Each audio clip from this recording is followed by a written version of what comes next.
I'm pointing out some of the wildlife we might see, and we can also all have a very good look at how the other half live and some of their very expensive properties. On the return journey, I just put on some background music. Also on the return journey, if any children would like to have a go at steering this boat, they're very welcome to do so.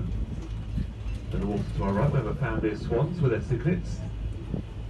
Cichlids are probably more equivalent of teenagers now. I wrote a book called The Coop Club. Oh, yeah. It's named after the bird and based on the Norfolk Broads.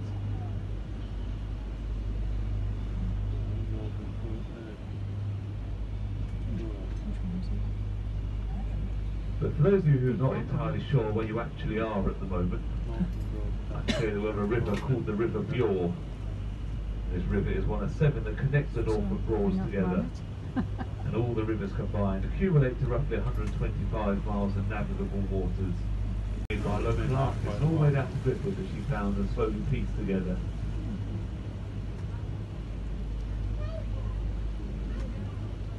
The smaller holiday rental starts at £850 for the week. No.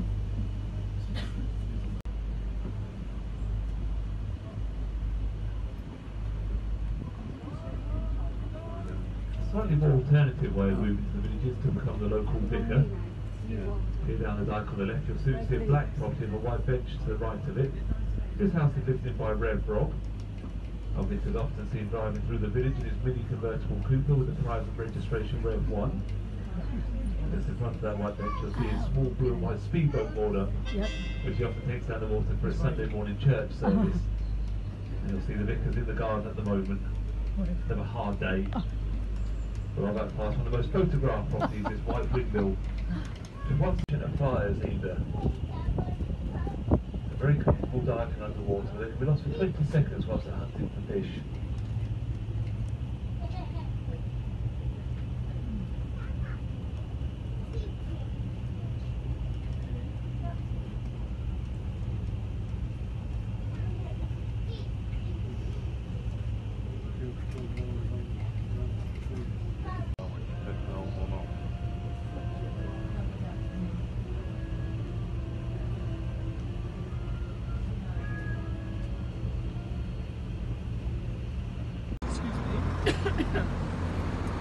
There's nothing there now, but there used to be a village that you could see from the air when it dries out, you know, when it gets really hot, you can still see the markings of it.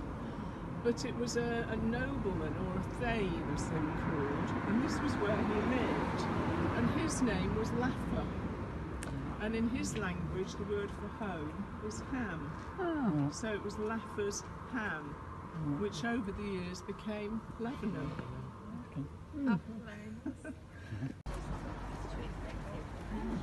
But I don't do it every day, so I don't really care, but you know. It's because people used to drink ale instead of water. It wasn't the strength of the ale you would get today in a pub, but it was a lot safer to drink because the water had to be boiled. So that's why there were so many inns, and as I say, that was called the One Bell Inn, and it's now called Cordwainers. And the cordwainer was a leather worker. So he would have made things like saddles and whips and boots, that type of thing. But I learned it and forgot it as fast as I learned it.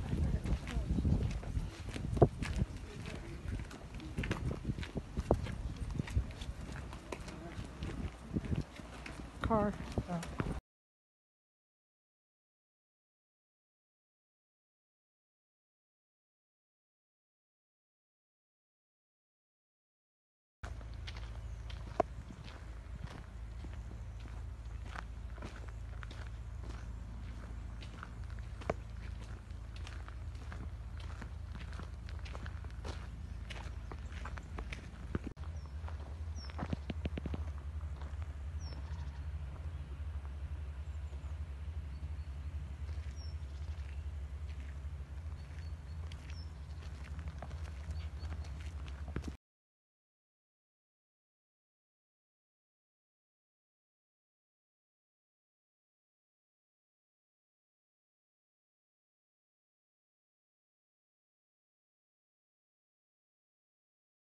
Come on, open your feathers. Come on.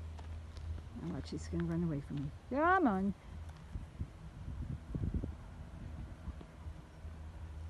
I love that blue.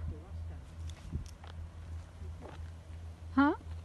Talking to him outside with him, he could do us damage. He doesn't have to be fighting with us. Yeah, that's true. Come on, Percy. Do you feel like you're being followed? Hello.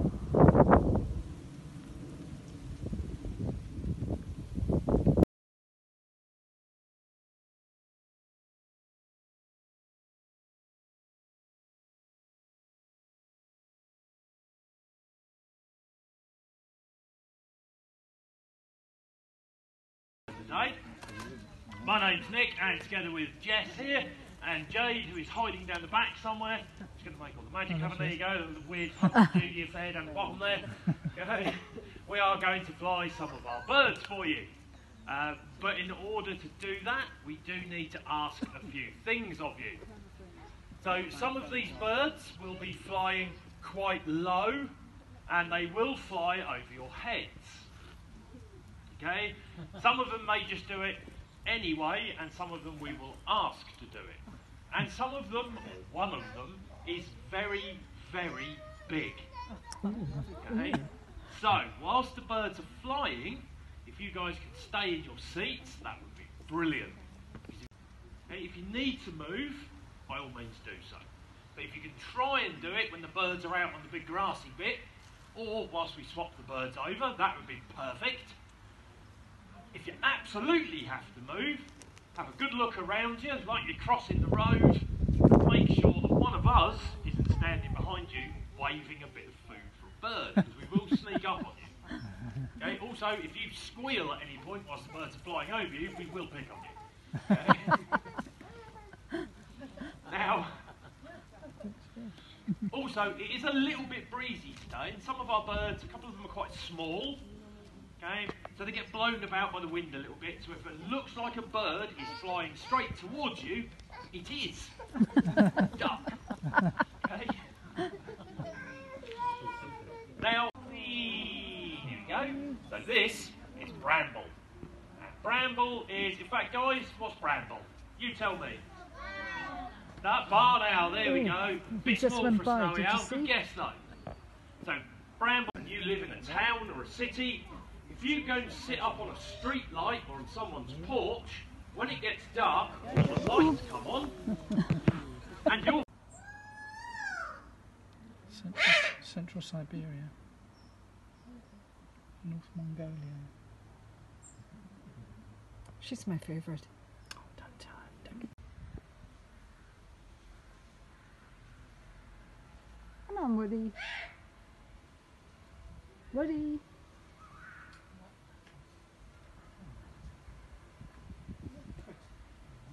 It's got pretty colouring, this one. Yeah, yeah. Come on, Woody. I can't stand you all day.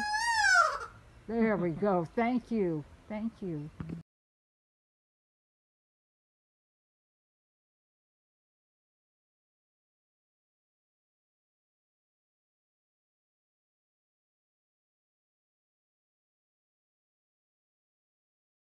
Up the cliffs, and there's still places like the cliffs of Dover where you still get peregrine, but generally now seagulls are more land gulls. Peregrines are named urban hunters like the pair they got at the cathedral at Norwich, and they say the pair at the estuary, but they come.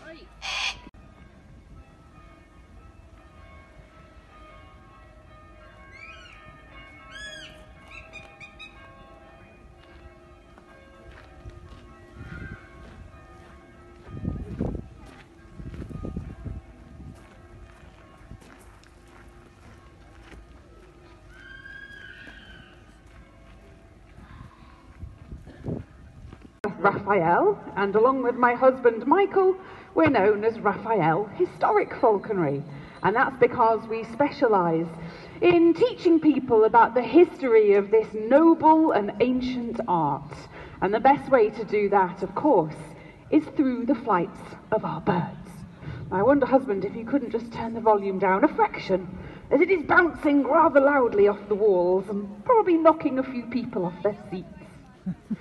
Now you're probably thinking to yourselves, Gothic falconry, what on earth is that all about? Sounds like complete nonsense. Well, it's not. It is a run of our relationship with birds of prey across the centuries.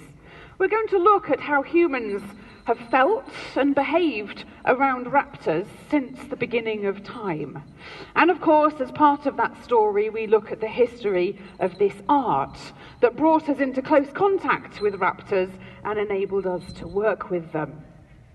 We're going to look back at distant ancient times. We're going to talk a little even about the Middle Ages, and of course look through birds from a Victorian perspective. And the late Victorian age was the age of the Gothic revival period, a time when we started to rebel against industrialisation and the mass production of things, and we began to hanker after simpler. This is Sol. As you can see, she's a rather large owl.